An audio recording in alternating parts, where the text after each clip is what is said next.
Welcome to the Secure AF podcast. I am here with Alex, and we're going to be talking today about tabletops. And one of the things that we do a lot here at Alias is we work with our customers and we do a lot of very cool things in terms of getting prepared for incidents and business continuity and all those different things. And Alex was able to go with me to a tabletop yesterday. And so I wanted to get her on the podcast today to ask her some questions on what she thought about it and really get into the benefits of tabletops and why we do them and what they're used for. So I'm Jonathan Kimmitt, alias Cybersecurity CISO, and we have Alex here. Alex, go ahead and introduce yourself. Hi, my name's Alexandria, and I'm a security engineer here at Alias. Well, thank you for being on the podcast with us. This is going to be a lot of fun. I hope you had a good time on the tabletop yesterday. Yeah. So let's talk a little bit. Let me give you a brief background in terms of the audience, what a tabletop is. And of course, I've got formal definitions that I use when I do my presentations and stuff. But fundamentally, what it is the organization tests their stuff. And a test internally, you test your policies, you test your procedures, sometimes you test your systems, and it's an opportunity for people to get around, see what things work, what things don't, and what they need to improve. So that's the essence of a tabletop. And there's all different kinds of tabletops. I have my preferred versions of tabletops. I have there's decision making tabletops, scenario driven tabletops. There's game tabletops. A lot of people like playing games, role playing, live scenarios, war games, all the different ones. But the whole point of it is getting the organization to sit down and really test their things to make sure it's going to work like they expect it to. I've got one of the things that as a martial artist we always talk about is you train as if it were real, so that when it's real you do as you were trained because you've practiced it over and over again. And that's kind of how I look at tabletops. So first, Alex, have you ever done any tabletops like that before, like what we did yesterday? No, I've never done anything exactly like what we did yesterday. The best, or the closest thing that I did, was actually a game that I played with my professor, which was Breach.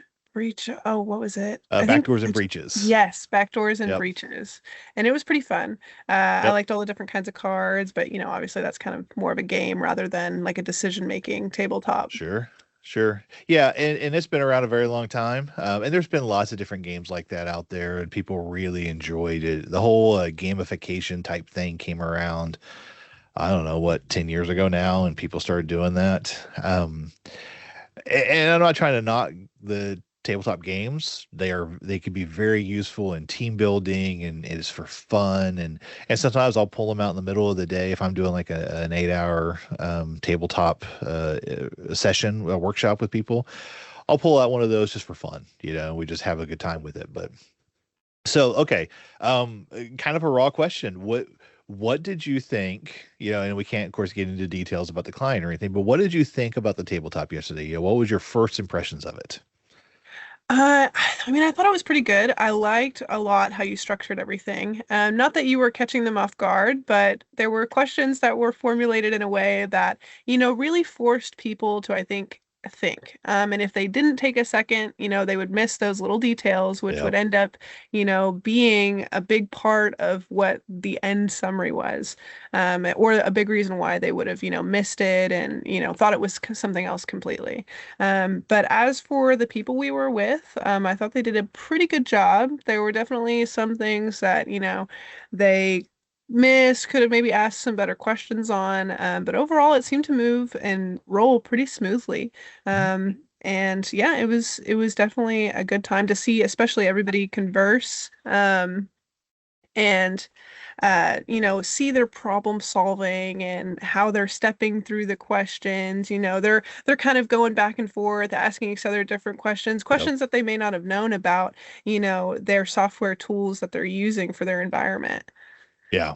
Yeah, no, absolutely. And I think that's why I love doing tabletops is I really like that engagement, and it gets people thinking, and I never try to trick people with my tabletops. There are some Right. fun things that I put in there, but you're absolutely right. I mean, every tabletop I do with any client is different. I can do the same topic, the same questions, and you go from one client to the next to the next, and they're all different. It's a different experience. In fact, there was one yesterday that I really expected it to take about an hour and a half because that's what it normally takes, and they were done in like 20 minutes. Hmm. They did great at it, and they had all the answers, and they were able to pick up quickly, and so that was a great experience. And but I've had other ones where I thought it was going to go really quick. There was three phases, and it was just real quick and done, and it takes them hours, because they get into really deep conversations of what's going to happen and why and how. So it's always very interesting. I always tell people, if I'm planning on doing a tabletop for an organization, let's say I'm doing a half day, a 4-hour tabletop, I might pair 3 to 4 scenarios, knowing we might only get through 2 or 3 of them. And then there are times where we'll get through all of them, and I've got to go pull a couple extra out just because it goes so fast. So it's very different for every Hmm. client.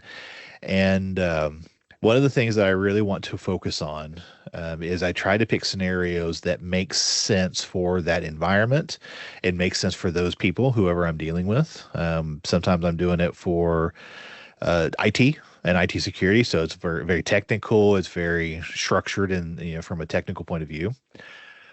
Sometimes, in fact, tomorrow I'm doing a tabletop for a group that is going to be mostly non-technical people. So it's going to be departments all over, HR and payroll and legal and all these people. So it's going to be a very different feel. The questions will be different and the scenarios will be different because I want to make sure it's for that audience. But let me ask you this. So, I mean, when I do my tabletops, my intent on the tabletop is to really make people think. And it's not. I try not to do any topics that are not real life. Happens in the news all the time. We see it all the time.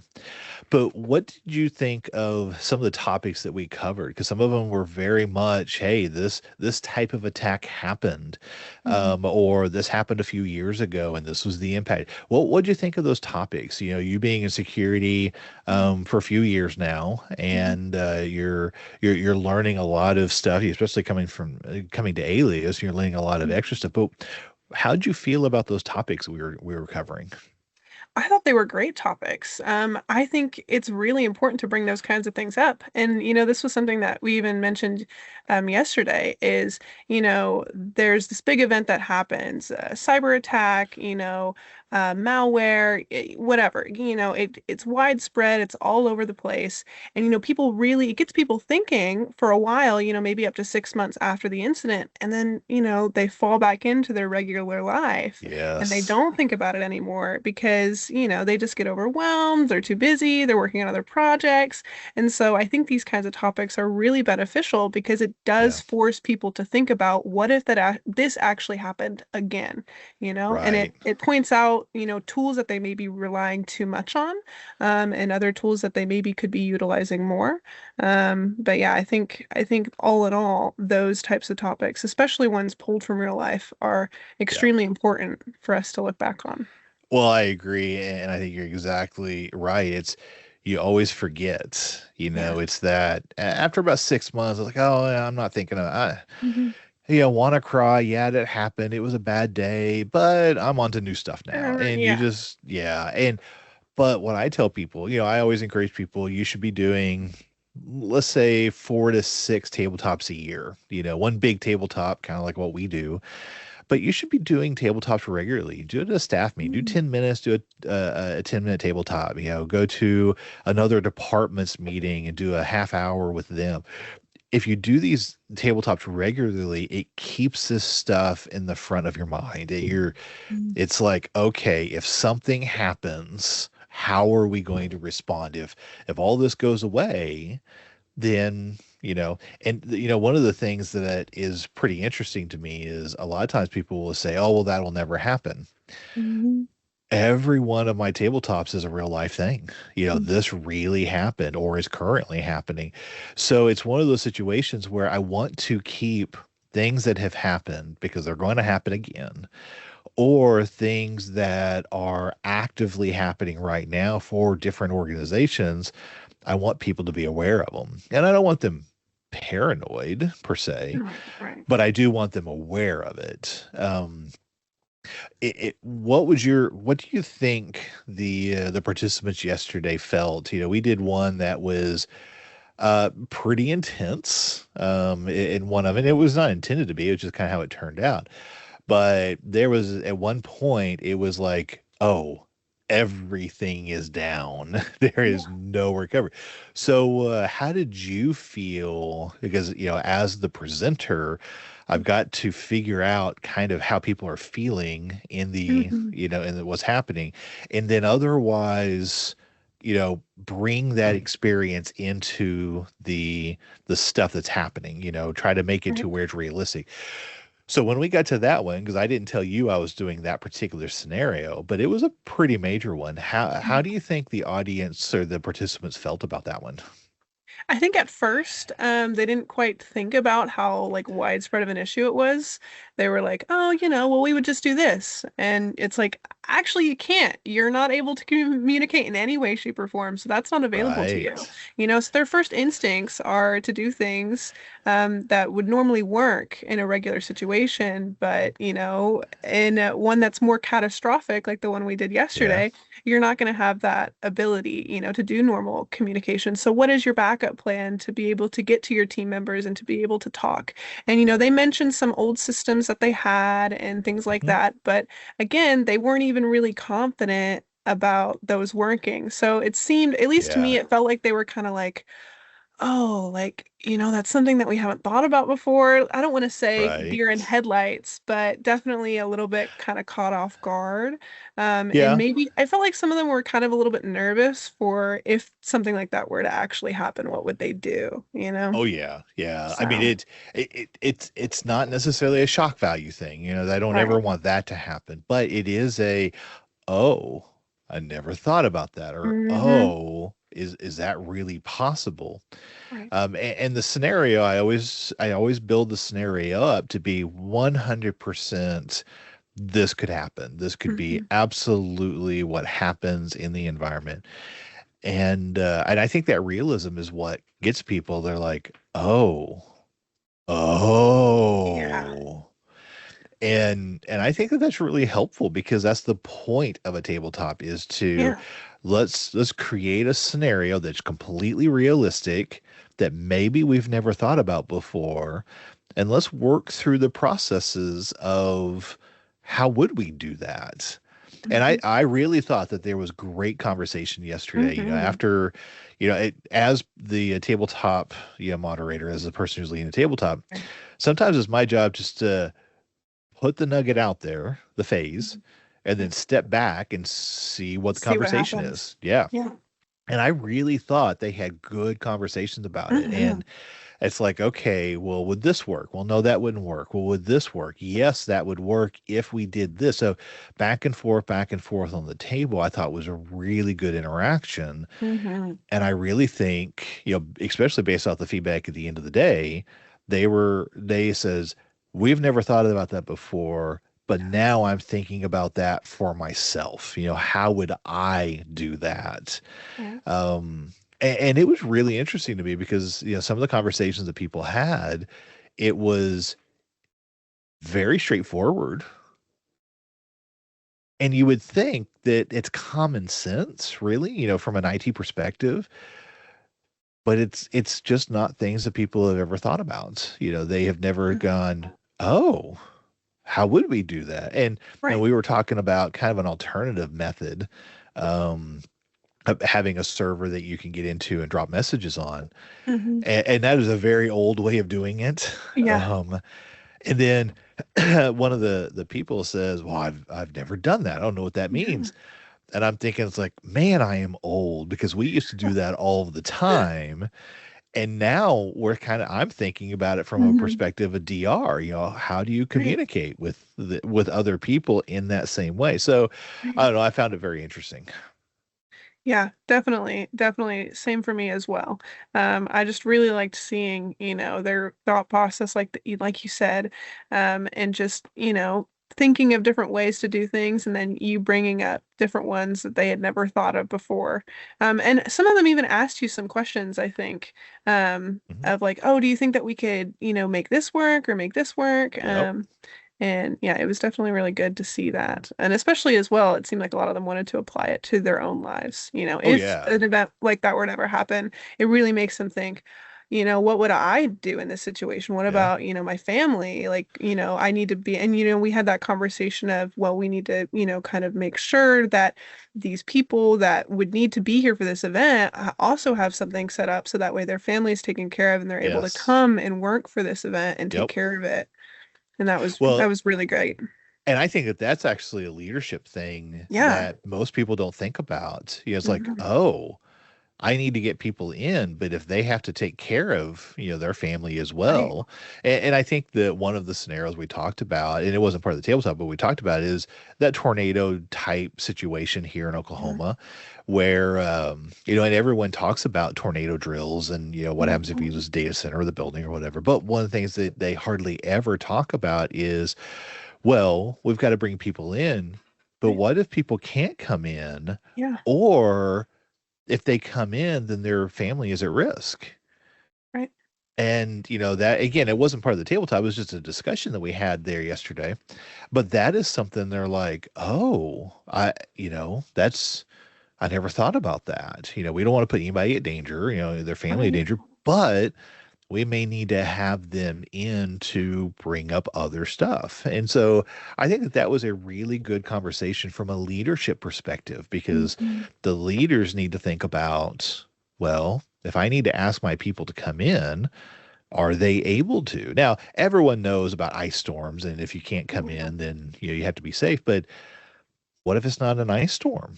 Right. What if it's something to where their a system is down, they got to bring it back up, but they can't get in because all the roads are closed. Right. So anyway, it was a really interesting conversation. It was a really interesting topic that we brought up. Again, it wasn't part of a tabletop per se. It was just a conversation we Right. had about that. Conversation. But it was I think I felt like it was a good conversation to have. Mhm. So kind of jumping topics just a little bit.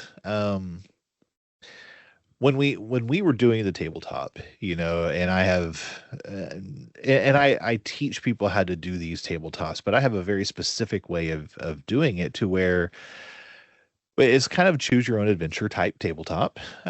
You're given just a little bit of information, and you kind of we go the direction. And I have at times changed my tabletop on the fly, Mhm. because they went a direction that was great for them to go that direction, but that wasn't in my tabletop. It wasn't an aspect of it. So I wanted to get your thoughts on now that you've seen it, and we did, I don't know, 4 or 5 or 6 tabletops yesterday total. What are some of the things that you were thinking about that you were like, I bet I could turn that into a tabletop and really get people thinking about this stuff in a different way? That's a really good question, actually. Um, there were there were a couple situations that, especially in the one yesterday, like I mentioned earlier, those little details that people don't think about. I think I would probably want to do something like that. As Hmm. for something super specific, um, I really yesterday, now this was something that, I'm sure you have as a tabletop that we probably just didn't do yesterday, but I feel like a lot of people don't think about necessarily like physical like security about people like getting into buildings. Right. So personally, I would really like to maybe touch on a subject of a tabletop of maybe an employee lets somebody else in, whether on purpose or Yeah. accident.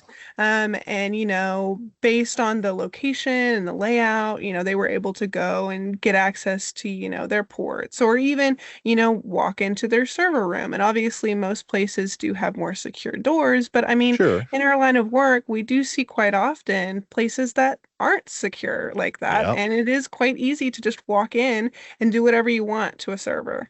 Yeah. So personally, I would like to see at least a tabletop kind of like that, Hmm. and maybe kind of make one, I guess, for people. But I just like that topic because most people just don't think about it. Yeah. And it's nice to point out. And I think it's important to point out things that people don't think about and consider every day. Yeah. Because they go to work, they badge in, they do their daily thing, but Yeah.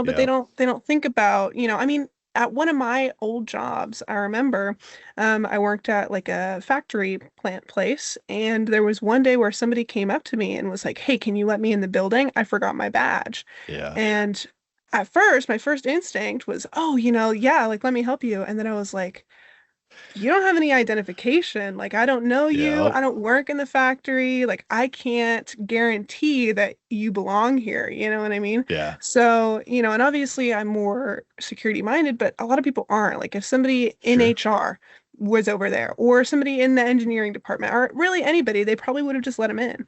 Yeah. And even me, I felt so bad being like, I gotta verify who you are first, you know Yeah. what I mean? Yep. Because they were like, I'm gonna be late to work and all this other stuff. But, Yeah. it's an important thing because if It they is. weren't authorized, then yeah, they could have gotten in and gotten access to everything in that factory. So, Yeah, yeah.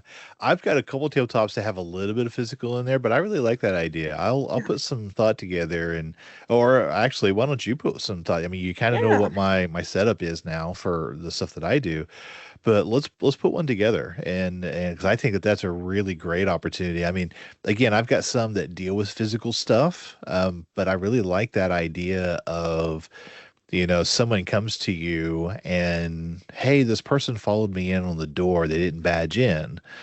All Mhm. right, now what do you do? Can Right. you track them by camera? Do you send a posse out to go search the hallways? Right. What do you do? So I really like that. I think that would be a really interesting. It's something different because it's not technical. It's Yeah. not policy. It's really just what would you do? And that's really the point of the tabletop is what would you do in this situation? So I like that. I think that would be a really cool tabletop to do. Yeah, for sure. Sounded cool. Yeah, yeah, it does. Okay, well, to that end, what do you think, kind of looking in from, again, this is the first time you've really done one of the stuff with me anyway. What do you think was the biggest takeaway? And it's really kind of hard because we don't want to say anything about our clients. Mhm. But what do you think the number one takeaway from yesterday was? What was it you said, okay, that is going to be that carries through every tabletop they did, and and maybe they already had it, they need to strengthen it or whatever it is. But what do Right. you think that biggest takeaway was? The biggest takeaway, I think, was their communications. Yep. We did quite a few tabletops. There were some that were more like, oh, your communication systems are down, etc. And I think those were the ones where they got the most kind of hung up of like, oh, what do we do? What Yeah. what can we even do? Because they're like, well, we want to initiate this and talk to this person. It's like, well, how are you going to do that? Yeah. How are you gonna reach them? So there were definitely obviously some tabletops where they did have a clear line of communication. Yep. But even on some of those, they were some of the earlier ones, so they hadn't quite nailed out like, Yep. oh, well, we need to have a team of people that come together at this point. Like it was Right. for their situation, their organization, it was more just one person going and asking another Yep. person. And if it's gonna be labeled as an incident, we need to get more Yep. parties involved. So Yep. I think that specifically their communication effect it was in every single one of the tabletops that we did with them. Yeah, And I I think agree. that they're definitely thinking about, ways of how can we talk to people after hours or whenever they don't have Well, and access. and they even solved some of those issues Yeah, there in the tabletop. I mean, they were already thinking it's like, oh, we'll just do this and this and this, and that'll right. get you, it may get you 80% there. You may have a few other things you need to do, but I agree. I think communication was a big one, and some of them didn't necessarily have any problems with uh, like telecom going down, Right. but there was a communication aspect of who do we go talk to? Right. Is it this person? Is it this person? Mhm. How do we know that? Yeah. So I think that is a big one. Actually, that's something that is very common across the board in tabletops is there is always a lack of communication. But one of the things that I found, we didn't necessarily see it in this engagement, but I've seen it to where their incident response is one person. They have one Yeah. person, they do everything. No one else knows what to do. And in those situations, I like doing that inject of killing that person off. It's like, all right, They're gone. you're no longer here. And I look around the room. It's like, okay, what do they do? And it was like, I don't know. In fact, I had this was last year sometime. We were doing tabletop at Chicken and Pickle, I think. So they got in a big room. It was a fairly active crowd, which I Mhm. really like. Very boisterous. They were, anyway, it was a lot of fun. But the person who scheduled the tabletop couldn't make it that day. Mm. And he called me up. He goes, "Oh, Jonathan, I've got this all set up. We've got all these people going to be here, but I can't be there." It's like, great, you're going to die. Right.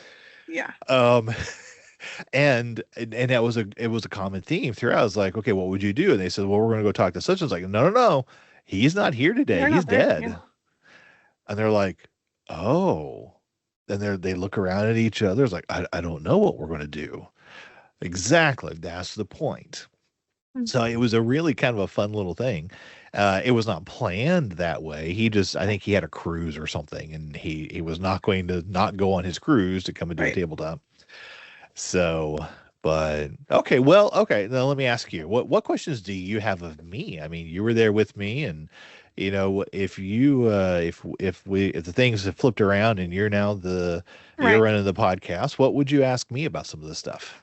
So we talked a lot about policies and, how things are set up. And you mentioned a lot about playbooks. Hmm? But let's say, an organization has never thought about doing any of this at all. They have some policies and procedures, but they really don't know what any of those are mean, what they are, etc. What would you say, like, if somebody were to start implementing all of this from scratch? What would be the steps to success for them to, have policies and, be able to deal with a situation like in our So tabletops? the way I answer that, and this is kind of self-serving, and Mhm. it's not meant to be, but in any situation like that, and I get it a lot, I tell them first do a tabletop. And the reason why is if you do a moderated tabletop like what we did yesterday, Right. then I or someone is going to present in a scenario that you have to make decisions on. So the very first one you do, you may not have any decisions already made. You don't know what this stuff is. You don't know the steps you're going to need to do, whatever it may be. But doing that first tabletop, you're going to very quickly go, oh, okay, we need that thing. We need this thing. We need approval for this. We need to prepare for this. And you do a couple scenarios in the tabletop, and you can quickly go, okay, we need to have these three things done. So you do those three things, and you go back maybe 3 or 4 months, you do another tabletop. And you go, okay, I don't have these things. Now, a good way of doing tabletops, and this is how I tell people to do it. You want to do every time you do a tabletop, you're practicing your IR plan. If you don't have an IR plan, I mean, there's a lot of them you can get started with. You can go to ChatGPT and get a basic one. You go online and find other ones or whatever. So you have something, but you need to use it. And when you use it, you're going to go, oh, this doesn't make any sense for our organization. So let's mark that out. It's like, oh, we'll really need to have this piece in there. So you add that in. So you're building that IR plan every time you do your incident. Now, another way of doing it is actually have an incident, which is the ultimate form of tabletop is a real live incident. But you very quickly realize what you don't have. So you do these tabletops, you'll highlight things you don't know what to do and you don't have, and you start writing those down and you build them. But what I tell people is if they do their IR plan 4, 5, 6 times a year through a tabletop and they practice it, and they try to make sure they do every playbook at least once a year. So they have worked through a tabletop with that playbook. So here's an example. Every organization is going to need a playbook on their firewall. And simple things in the firewall. Where is the firewall? How do you log into it? What network do you have to be when you plug in? How do you rebuild the configuration? How do you restore the configuration from backup? How do you restart it? Where are the credentials? Is it in the password manager? Is it in the safe? Whatever. If you don't have a playbook on that, and all of your firewall people are now gone because they can't get to you because of an ice storm, and you have another IT person there and they're just literally hitting buttons, that's a bad day. Yeah. So you want to have that playbook that anybody with a little bit of skill can walk up, read the playbook, and be able to restore that firewall. So that's an example of a playbook. So when those things are happening, that's going to tell you what you need in terms of your playbooks. So the first couple of times, you're going to be probably building 3 or 4 or 5 playbooks. Very basic, very simple. How do you restore this? How do you do this? How do you reconnect your ISP connection? Whatever it may be. Well, that next year, you're going to practice them and you're going to expand that stuff and you're going to grow. And you go, we haven't done a ransomware tabletop. Let's do a ransomware one. Well, what do we need for that? And you talk about it, or you have a moderator come in and do one for you, whatever it may be. And that's how you build it. You start small, get the basics in from a tabletop. And my advice is pick a scenario, or have your moderator pick a scenario that is super realistic to what you are dealing with. Now, when I say that, I'm literally talking about go into your call tracking system, pull out a scenario that actually happened, Mhm. and then work through it and make sure that what you did was accurate, the way you did. And then you kind of have a tabletop. I mean, you have a scenario right there. It's like, well, what did you do? How did you fix this? Let's write it down. Let's make it formalized. That's how I encourage people to start. Start with a tabletop that'll show you what you don't have, fill those in, do another one, make sure it works, and then you keep growing and growing and growing. Yeah, I think that's a great answer. I really like that. I think it's important, and tabletops really are. Practice is really the key. People don't. Yeah. You're not going to know until you actually step through it. I do have one other question though. Okay. What would you recommend for people? So, this obviously isn't going to be in every organization, but in a lot of organizations, IT is an expense. Security is an expense. And so a lot of times it's really hard for people, even, directors and managers that want to make these changes, want to build out, disaster recovery plans, put their time into making all these playbooks, but what do you recommend for those people that don't really know, may not know, or are struggling with, getting other people, other higher up people in the company on board? So that is a really difficult problem. Yeah. And that happens in almost every organization that I work with. There's lots of different ways of doing it. I'll tell you a couple of the ones that I think I have found to be most successful, and that's compliances. When the organization sees IT security as just an expense, there's no value in it. And it's really hard to walk away from that or how to build a relationship where they don't see that. In those cases, sometimes it's useful to say, well, we have to do this because of this compliance. We have to do this because of this law or whatever it may be. It's not the best way of doing it, but sometimes that is the way you have to move forward. The other way of doing it is really building those relationships. You build the relationship to get people to trust you and to focus on making sure you could do what they do. And actually, when I do larger tabletops with non-IT people, that's a lot of what happens because I will turn to, let's say, payroll as an example. And I go, payroll, what are the things that you need to do your job? And they'll say, well, we need a computer and we need the internet and we need this and we need that. I was like, okay, that's a critical function. And all those things you just said is a critical service. When that service doesn't work, who do you call? Oh, we call IT. Okay. IT, this doesn't work for them. What do you have to do to get it to work? Oh, well, we need this, this, and this. And I go back to payroll. I said, did you know that that's what it needs? No, I didn't know that that's how difficult that was. And, but that conversation is really, really important because they don't know, oh, it takes that long to do that. One of the things I talked about this yesterday is you may ask someone, all right, how long can you be down without it affecting your job or having harm to the organization? And they go, if I'm down more than 4 hours, there's that's major expense. And I turn to IT, is like, all right, If it was dead in the water, how long would it take for you to bring that person back up? I said, well, if it's dead, it's going to be 2 weeks. And payroll's like, what do you mean 2 weeks? They just don't know that. They don't know how difficult that job is sometimes. So I love doing tabletops with those organizations together because, or the departments and the organizations together, because everyone gets to see the other side of it. And it starts building that relation, even though that's not what their intent is, it starts building the relationship of trust between payroll and IT, for example, because now payroll says, hey, I really need to have this up in 4 hours. And IT is like, I would love to get that up in 4 hours for you, but we just can't do it. It's going to take, 24 hours.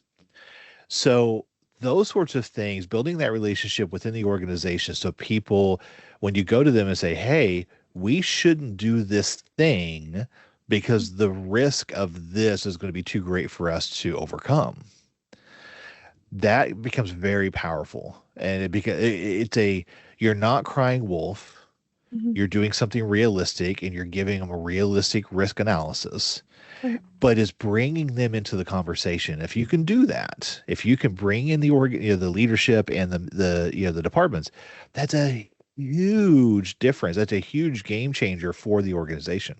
Right. One of the interesting things that I did, this was last year sometime, I it I was invited to do a professional organization or a professional it's a group of people, a group of professionals. It was a chapter.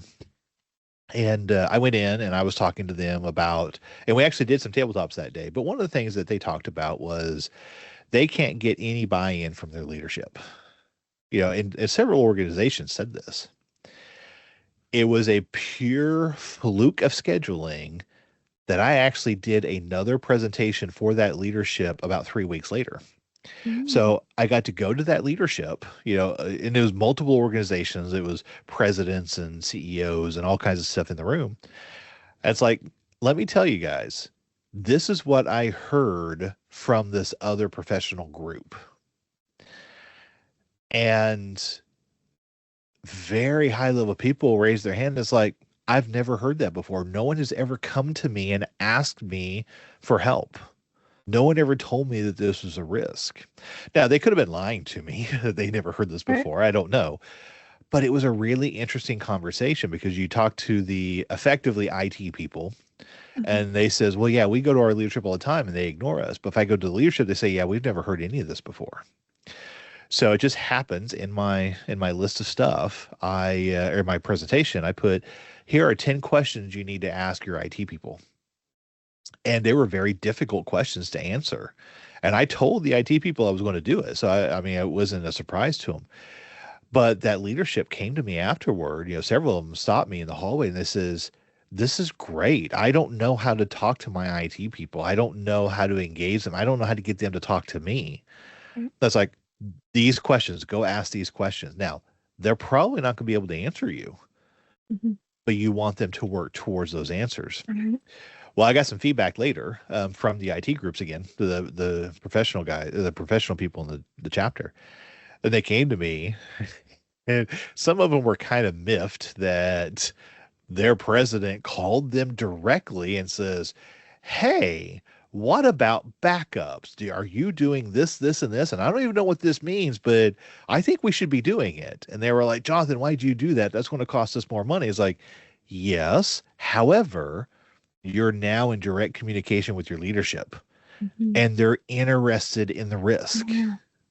So that's the thing that I guess I have a slightly different perspective because I get to see it on both sides. I get to see the IT side, IT security side, but I also get to see it on the leadership side.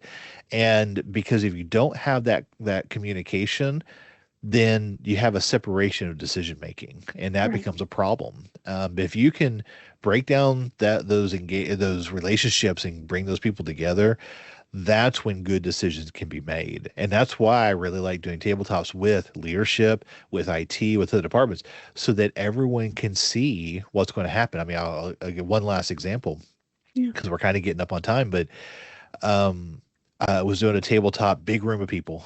And I Mhm. had leadership just happened to be sitting in one table, and I had other people sitting over here. And they, one of the things that I asked them is like, would IT do this thing? And all the leadership says, nope, that would never happen. They would never do that thing. And I was like, okay, well, that's great. I turned to IT. Would you do this thing? Yes, we would. Every day, all day long, we would do that. Right. And leadership were like, what? Yeah. And it was funny, and we had a good time with it, but it opened up a line of communication that they never even thought about having before. Yeah. Now I would say that they told ITs like, don't ever do that because it was a risk to the organization, but it was still something that they weren't talking about. And if I can get people to start having that conversation, it's Mhm. kind of like marriage counseling, to a Yeah. degree. The marriage between leadership and IT and getting those people to talk Mhm. is it can be difficult, but if you do it the right way, man, the benefits of the organizations are incredible. Yeah. Yeah. So Yeah, well, that was a really awesome, detailed answer. Loved all those stories. I'm sure everybody else will love them as well. No, I think it's super important though, because there are many organizations that, can't have that line of communication yeah. and, they suffer for it. So, They it's do. important. And it does hurt when you can't get people to get your buy-in, Yeah. and you see what needs to happen.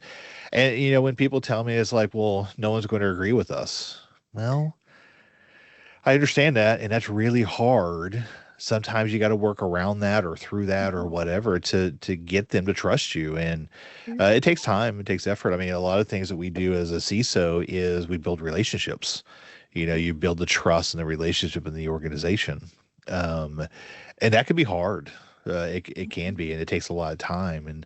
And sometimes maybe that relationship is, I'll say this. There's all different kinds of successful relationships. Sometimes relationships are very nice and very, supporting. And sometimes those relationships have to be the other way. They have to be very adversarial because that's what causes people to change. And I'm not saying be Oh, mean. I'm saying, hey, we need to do this a different way. I know you don't want to do it that way, but there's a security reason for that. So you have to walk in there and be adversarial to them to say, stop, we can't do it this way for this reason. Let's talk about it. And I think that that's what it makes a difference, in terms of organizations is as a CISO, you've got to figure out what is the appropriate way to talk to anybody in the organization. And tabletops are the same way. What is the appropriate way to implement the tabletop or implement the engagement to make it useful to the organization? exactly. Yeah. All So right. I think we're getting right up on time for the Yeah. Of podcast. Alex, thank you so much. Number one for going with me yesterday and course. helping out with the tabletop, but also Yeah. coming on to the podcast. This has been a lot of fun. I know that this is a huge topic, and Hmm. I do a lot of tabletops. We might do this again, maybe get into more Yeah. details of the kinds of tabletops. But I hope the audience out there have really enjoyed this. Have seen the value of doing something like Hmm. this. We do it, like I said, I do it a lot. I recommend people do it 4 to 6 times a year in their organization, once with an outsider, and then, 5 or 6 times internally. So, all right, I think we're going to break here and get back to work. I hope you have a wonderful rest of the afternoon, and everyone else out there, you guys have a great rest of the week, and we'll talk soon in the next Secure AF podcast. Yes. Thank you guys for watching. Thank you.